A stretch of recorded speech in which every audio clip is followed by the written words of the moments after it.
चक्षुरस्तु ओम मेघानि तन्त्वामे सह सन्तु अन्मया शुभ। हे सारे जगत के मालिक, आप दाता हो, जीवन को खुशियों से भर देने वाले हो। हमारे में पैदा हुई सारी बुराइयों को हमसे दूर कर दो।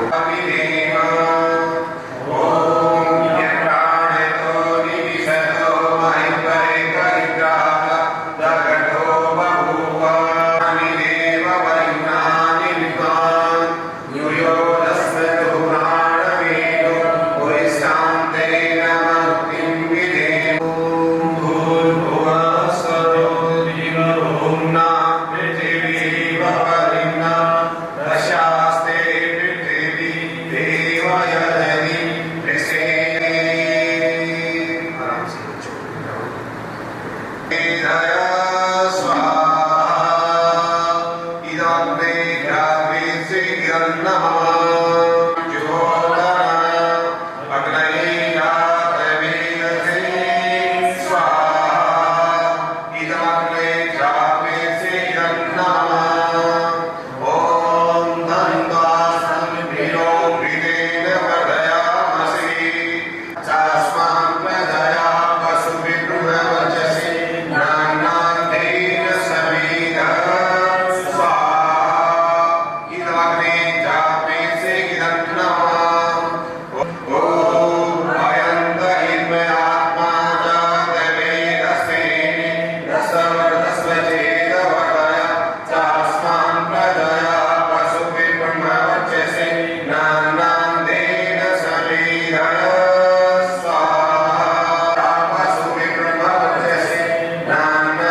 हम सबके बीच में हमारे बड़े भाई, युवा भाई आदरणीय राहुल जी, इनको आज हमने यजमान बनाया इसीलिए क्योंकि जो ऋषि दयानंद की एक विचारधारा है कि ये जो देश है, बल्कि भारत देश ही नहीं पूरा विश्व जो है युवाओं के कंधों पर है।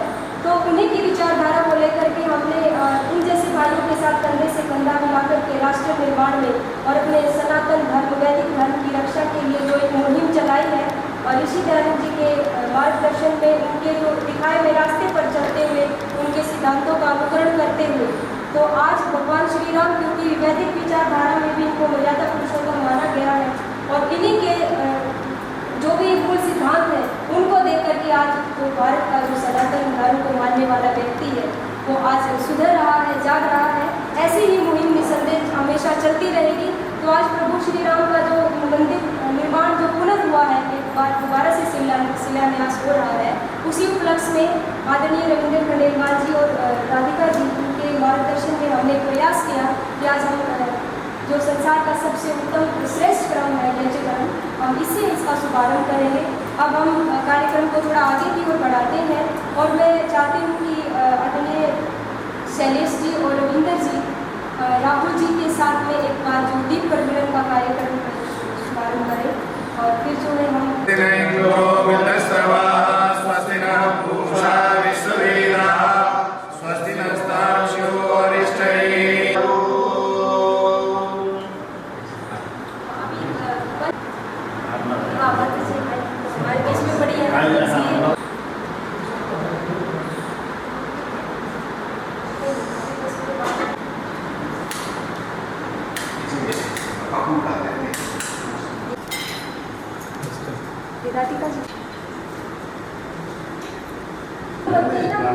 सभी को सबका रहता है।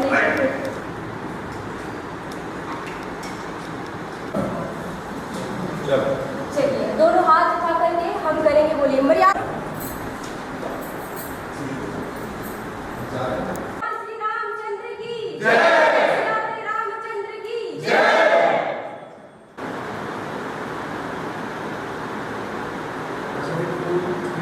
दिया और इस कड़ी के बाद मैं धन्यवाद करती हूँ हमेशा हमारा अच्छा मार्गदर्शन करने वाले और हर तरीके की हमें जानकारी देने वाले और आर्य समाज का की विचारधारा का विदेशों में प्रचलन कराने वाले यजुर्वेदी जी का बहुत बहुत धन्यवाद हो रहा है, क्योंकि ऐसे युवा भाइयों का जब तक हम आगे का मार्गदर्शन चाहेंगे उससे पहले ही एक आवश्यकता है कि हम उनका सम्मान करें।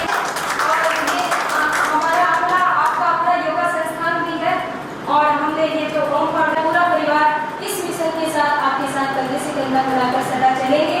जो भी हमसे होगा सनातन धर्म के लिए हम अपनी जान की न्यौछावर कर देंगे, क्योंकि ऋषि दयानंद जी को पढ़ करके उनके सत्यार्थ प्रकाश को पढ़ करके हमने ये जाना है कि व्यक्तिगत जीवन की एक बहुत छोटी कड़ी होती है। जब तक आपका योगदान राष्ट्र निर्माण में समाज हम पशु समान सिर्फ पेट भरा और फिर हम जो है अपनी नित्य क्रियाओं में लगे, तो ऐसा हम कभी नहीं करेंगे। हम निसंदेह जो हमें ऋषि दयानंद जी ने मार्गदर्शन दिया है उनके रास्ते दिखाए हुए रास्ते पर हम चलेंगे। कि जब तक अंतिम सांस है तब तक देश, संस्कृति और सनातन धर्म के लिए जिंदा हैं और काम करते रहेंगे। भाई राहुल जी के बारे में आप सुन रहे थे, वास्तव में उम्र बहुत छोटी है, लेकिन भाई का में नेगेटिव नहीं सुन सकते, पॉजिटिव ही पॉजिटिव आपको सुनने को मिलेगा। ऐसी शख्सियत भी अन्य संस्थाओं को सुशोभित करते हैं और बड़े ही सरल व्यक्तित्व के व्यक्ति हैं। वेद प्रचार के लिए, वेद के कार्य के लिए समय पूरा कार्यभार आदरणीय भाई साहब देख रहे हैं। मैं अधिक समय में लेता हुआ इस क्रम को आगे बढ़ाऊंगा। सर्वप्रथम मैं आदरणीय काशी यजुर्वेदी श्री ओम जी, बहन सोनिया जी, भाई खंडेलवाल जी, त्याग और तप है और भाई राहुल जी का बहुत बड़ी कर्मठता है, खंडेलवाल जी का बहुत पुरुषार्थ है। मैं यही कहूँगा कि आप मर्यादा पुरुषोत्तम श्री रामचंद्र जी का जो आज 500 वर्ष के बाद जो आज पुनः जीर्णोत्थान की दृष्टि से आज सम्माननीय हमारे यशस्वी प्रधानमंत्री आदरणीय श्री नरेंद्र भाई मोदी जी के कर्तव्यों से आज इसका उद्घाटन हुआ है। आज हमें बड़ा गर्व और गौरव हो रहा है। राम की भगवान राम के बताए गए मार्ग पर चलेंगे, उनकी जो मर्यादा है उन पर चलेंगे, क्योंकि एक छोटे से परिवार को चलाना कठिन होता है। और भगवान राम ने तो यहाँ दुष्टों का आनंद किया और न जाने कितने राक्षसों को मारा। लगता है कि उनका जन्म केवल यहाँ के दुष्टों को राक्षसों को मारने के लिए ही हुआ, और कहाँ से कहाँ जा करके उन्होंने अपनी धर्म पत्नी को वहाँ पर चुराया। चाहते तो वो भी छोड़ देते, लेकिन उसकी मर्यादा, उसकी अर्धांगिनी, वो उसकी निर्धारित तो प्रत्येक व्यक्ति छोटे से छोटा इस संकल्प में कि मैं अपनी अर्धांगिनी के प्रति कितना कर्म व्यवहार निभाऊं। किसी भी तरह की किसी अवस्था में अगर हमारे खान पान किसी प्रकार के आते हैं तो हम भगवान राम की तरह मर्यादित होकर के अपनी संस्कृति को बचाएं, अपने राष्ट्र को बचाएं और अपने घर की इज्जत को बचाएं। ये बहुत बड़ा संकल्प भगवान राम मर्यादा पुरुषोत्तम राम हमें देते हैं, और उसी मर्यादा पुरुषोत्तम राम की बताए गए मार्ग पर चले। आज का संकल्प में ये हमारे लिए बहुत अच्छा दिन है, बहुत शुभ दिन है। वो बहुत अधिक ज़्यादा वक्तव्य न देता हुआ, क्योंकि व्यक्ति सुनता सुनता कई बार सोने लगता है और कई बार सुनाने वाला भी लंबा बोझ है कि हम अपने आदर्श महापुरुष के जन्म स्थल को भी सुरक्षित नहीं रख पा रहे, परंतु हमारे 30 साल की अथक परिश्रम के कारण से वो उसको मुक्त कराया जा सका। और आज सौभाग्य की बात है कि उसी उनके द्वारा हमें बड़े गौरव की बात समझनी चाहिए कि हम ऐसे देश में रहते हैं जो ऋषि मुनियों का देश है, जहाँ जन्म लेने के लिए देवता भी तरसते रहते हैं। आप देखेंगे पूरे विश्व के अंदर जितने भी मत है, पथ है, पंथ है, विचारधारा वाले लोग, क्या उनके अंदर नहीं है जातियां? है, परंतु हमें ये ध्यान रखना चाहिए कि इन कुप्रथाओं को, जो पाखंड और अंधविश्वास समाहित हो गया है, इनको हमें दूर करना है और एकजुट होकर के हमें लिखना चाहिए केवल मात्र कि यदि मुस्लिम लिखा जाता है कि यहाँ पर 5%, 10% है, तो लिखा जाना चाहिए 90% हिंदू है। आज हम भगवान राम के विषय में है, अफगानिस्तान है, पाकिस्तान है, बांग्लादेश, ये सभी इसी का हिस्सा थे। आज सब जगह से हिंदू धीरे धीरे खत्म होता चला गया और हम ऐसे सोए हुए हैं, आज भी जागने का नाम नहीं ले रहे। थोड़े से कुछ चंद लोग जगे, जिस कारण से हमने अपनी एक जो हमारी स्मृति स्थल था श्री राम जन्मभूमि, उसको हम अलग करा सके और आज उसमें सुंदर एवं दिव्य मंदिर का जो भूमि पूजन हुआ है उसको कर सके। परंतु अभी तो मथुरा और काशी भी पड़ी हुई है। देश को आजाद हुए इतने वर्ष होने के पश्चात भी आज भी हमारा मथुरा, वहां पर भी इसी प्रकार से मंदिर को तोड़ करके मस्जिद बनाई गई। वहाँ काशी है, अभी तो बहुत सारी जगह जो प्रथा है उसको खत्म करना होगा। सारे भाइयों को मिल करके कंधे से कंधा मिला करके चलना चाहिए, और जब हम एकजुट हो जाएंगे, जब एक साथ मिल करके चलेंगे, तो कोई ताकत नहीं जो हमको आगे बढ़ने से रोक सके। राहुल जी बहुत अच्छा कार्य कर रहे हैं। मैंने इनके नाम के पीछे हिंदू हेरिटेज फाउंडेशन देखा। निश्चित रूप से ये हिंदुओं के लिए कुछ अच्छा कार्य कर रहे हैं। ऐसे नौजवान मिलकर के जब धर्म के कार्यों में, श्रेष्ठ कार्यों में, एकता के सूत्र में लोगों को पिरोने का कार्य करेंगे, तो निश्चित वह दिन दूर नहीं जब हम देखेंगे कि आसमां भी अपना होगा और जमीन भी अपनी होगी। अच्छा तार्किक बुद्धि भी यदि उसको अपने जीवन में चाहिए तो इस ग्रंथ को अवश्य पढ़े। जो इस ग्रंथ को पढ़ता है वो कभी दिग्भ्रमित नहीं होता। योगी आदित्यनाथ जी बहुत सुंदर शब्दों में कहते हैं कि मैंने सत्यार्थ प्रकाश पढ़ने के पश्चात ही मुझे पता चला कि दुनिया में क्या हो रहा है। और सत्यार्थ प्रकाश को जो व्यक्ति पढ़ लेगा, निश्चित रूप से वो अपना तन, मन और धन से अपनी संस्कृति के जितने भी संगठन के कार्यकर्ता उन सबको बहुत बहुत बधाई देता हूँ।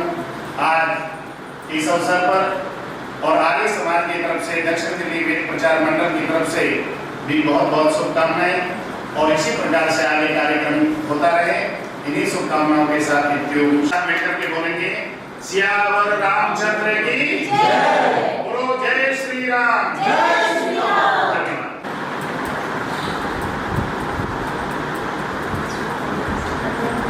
ओम प्रकाश जी, अजय भाई जी, आदरणीय अजय जी हैं, आदरणीय ओम जी हैं, इन सभी के आगे तो मैं एक दीपक के भांति हूँ और ये एक सूर्य है। इनके समक्ष बोलने के लिए तो मेरे पैर कांप रहे थे। मैं मतलब सलेम जी जरूर मेरा नाम लेंगे और मुझे बोलना होगा और बोलते टाइम तो मैं कांपने वाला हूँ। लेकिन आपने जो बात कही मैं बहुत ज़्यादा कनेक्टेड फील करता हूँ आप सभी को माँ गायत्री की उपासना के बाद ही मुझे मिली।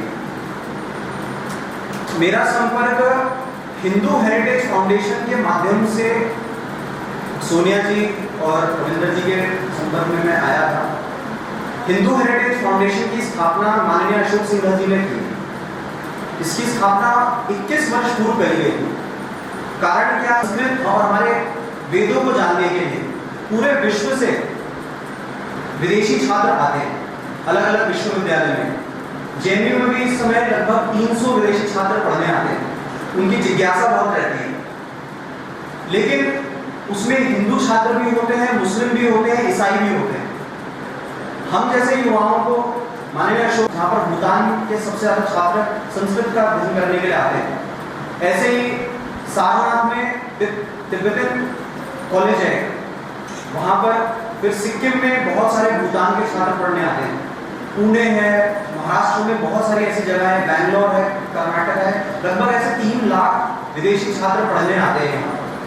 उनके बीच में सही तरीके से जो शिक्षा, जो हिंदी है, जो हमारी संस्कृति है, वो ठीक से पहुंचे, ऐसा प्रयास हिंदू हेरिटेज फाउंडेशन करता है। उसके लिए हम लोग ICCR इंडियन कल्चर काउंसिल के आसपास कॉलोनियल, जब ब्रिटिशर्स का रूल था तो बहुत सारे हमारे हिंदू भाइयों को एज ए लेबरर अलग अलग जगहों पर ले जाया गया, जैसे मॉरिशस, फिजी, जहाँ विदेशी छात्रों को अपने साथ जोड़ना और हिंदी, हिंदू, हिंदुस्तान, जहाँ हिंदी पहुंच गई और हिंदू पहुंच गया, वहाँ हिंदुस्तान अपने आप पहुंच गया। तो ऐसा हमारा एक प्रयास रहता है। इसके संदर्भ में मेरा पूरे भारत में प्रवास रहता है। एक और काम आप मेरे को संगठन के माध्यम से मिला हुआ है, जिसमें आज राम जन्म भूमि का पूजन हुआ।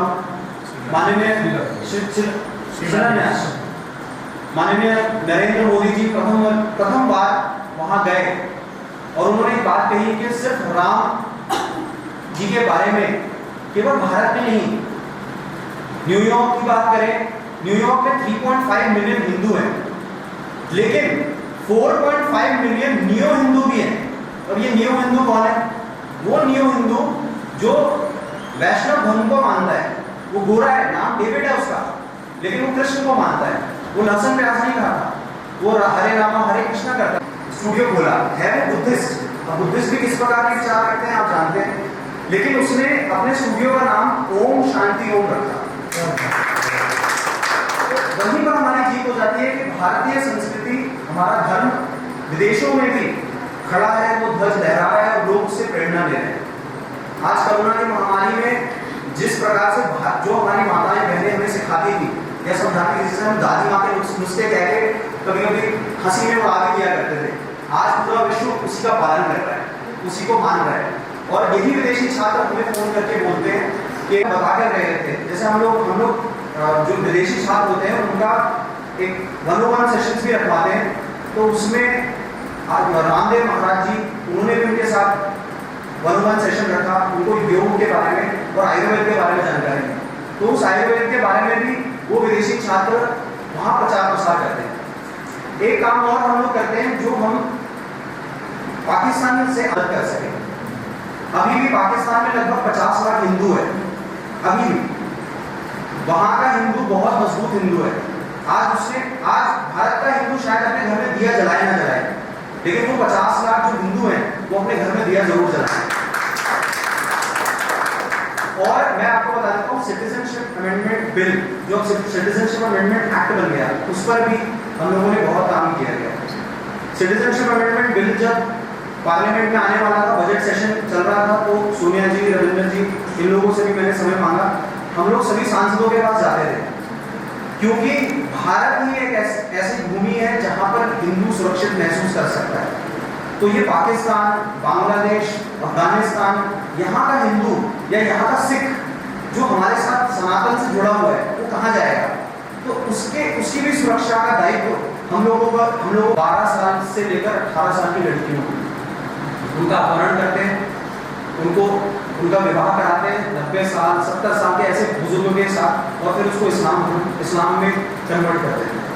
तो ऐसा हिंदू जो वहाँ रह रहा है, प्रभु श्री राम, मैं कहता हूँ कि आज जितनी खुशी उन लोगों को हो रही होगी, मैंने वीडियो कॉन्फ्रेंसिंग भी करी बांग्लादेश के साथ भी और पाकिस्तान के लोगों के साथ भी, जितनी खुशी उन लोगों को है, उन लोगों के चेहरे पे जो मुस्कुराहट है। और मैं आपको एक और बात बताता हूँ कि 1992 में सबसे बड़ी कीमत बाबरी ढांचा जब गिरा तो उन्हीं को कीमत चुकानी पड़ी। एक महाराज जी हैं, वो भी वेदों को बहुत मानते हैं। मैं बांग्लादेश गया, ढाका में, तो मैंने वहाँ देखा, वहाँ 160 महिलाएं रहती हैं और उन 160 महिलाओं के पति नहीं है। 1992 में घरों से निकाल के हिंदुओं को मार दिया गया और महिलाएं बेवा हो गई, और उनको कहा गया कि उनको धमकी दी गई कि आपका अपहरण होगा और आपको इस्लाम धर्म अपनाना ही पड़ेगा। तो ऐसे में महाराज जी आए, इन्होंने कहा मैं इनको वेदों का ज्ञान कराऊंगा और इनका पालन पोषण करूँगा। ऐसे ही हमारे कुछ भाइयों ने कुछ और ध्यान दिया, तो एक आश्रम वहाँ बनाया गया जहाँ 1992 में प्रताड़ित जो ये प्रताड़ना हुई थी, तो उन लोगों का तकलीफ हम लोग जब गए तो मैंने अपनी माँ को समझाया, मैंने कहा माँ अगर ये कुछ कह रहे हैं, ये हमारे बड़े हैं, तो हमें करना चाहिए। फिर मेरा 2 वर्ष संघ में मेरा प्रशिक्षण हुआ, उसके बाद मुझे कहा गया कि आपको भारत का प्रवास करना है, और सच में अगर हमें भारत के लिए कुछ करना है तो अपने बेटों को भारत के प्रवास में भेजिए। तो आप लोगों को पता चलेगा कि हमारे देश की एक्चुअल सिचुएशन क्या है। तो आप लोग इसी तरीके से आशीर्वाद बनाए रखें। मैं इस योग के लिए हूँ, क्या चाहे तो उनके साथ बैठे, लेकिन आप लोगों ने इतना सम्मान दिया। और जवाहरलाल नेहरू यूनिवर्सिटी में भी मेरा प्रवास होता रहता है, मैं भाई साहब का आशीर्वाद लेने के लिए जरूर आऊँगा। सभी मातृशक्ति को मैं बहुत बहुत प्रणाम करता हूँ। आप लोगों ने आशीर्वाद दिया, बहुत बहुत धन्यवाद। सोनिया जी का, रविंदर जी का, चले भाई जी का बहुत किस प्रकार की दिक्कतें हिंदुओं के सामने आती हैं। ये सच्चाई है कि उस दिन जब हम फरीदाबाद में गए थे तो वहाँ काफ़ी उम्र की माताएं थी और उनके चेहरे को पढ़ने वाला ऐसा लग रहा था, पर न जाने ये किस चीज़ की आस इन्हें हमसे है। और जब हम सब लोग वहाँ पहुँचे, अंदर रविंद्र जी थे, सुनील जी, सब लोग थे, और जी हमारे साथ थे, और तो उनके चेहरे एकदम खिल गए, जैसे उनका कोई दूसरा परिवार, उनके बेटे या बच्चे उनके साथ मिलने के लिए आ रहे हैं। बहुत जैसे वृद्धाश्रम होते हैं, उनमें उनके बच्चे अगर मिलने आ गए हों, इस तरीके से ऐसे उनके भाव थे। और बड़ी सभी लोग सौभाग्य की बात है कि आदरणीय प्रकाश जी द्विवेदी आज हमारे छोटे से प्रोग्राम में बड़े व्यक्ति और हमें आशीर्वाद देने के लिए पहुंचे हैं। आदरणीय आचार्य अजय जी शास्त्री जी और प्रोफेसर हैं, और लोग कितनी सादगी से रहते हैं, मतलब कोई समझ भी नहीं सकता है कि प्रोफेसर होंगे, लेकिन यही इनका व्यक्तित्व है। बहुत सरल व्यक्ति हैं और हमारे बड़े भाई हैं। और सभी लोग आदरणीय रविंद्र जी हैं, फाउंडेशन के लिए दिन रात मेहनत कर रहे हैं। हमारे पीछे सुमेर सिंह आर्य संस्थान के राष्ट्रीय अध्यक्ष आदरणीय भाई कुलबीर जरीवाल जी बैठे हैं, और बाकी हमारे योगी परिवार है। यहाँ पर आदरणीय जैन साहब हमारे बीच में उपस्थित हुए हैं। तो सभी लोगों का बड़ा सहयोग मिला है। मैंने सुबह जैन साहब से निवेदन किया था, तो जैन साहब ने ओम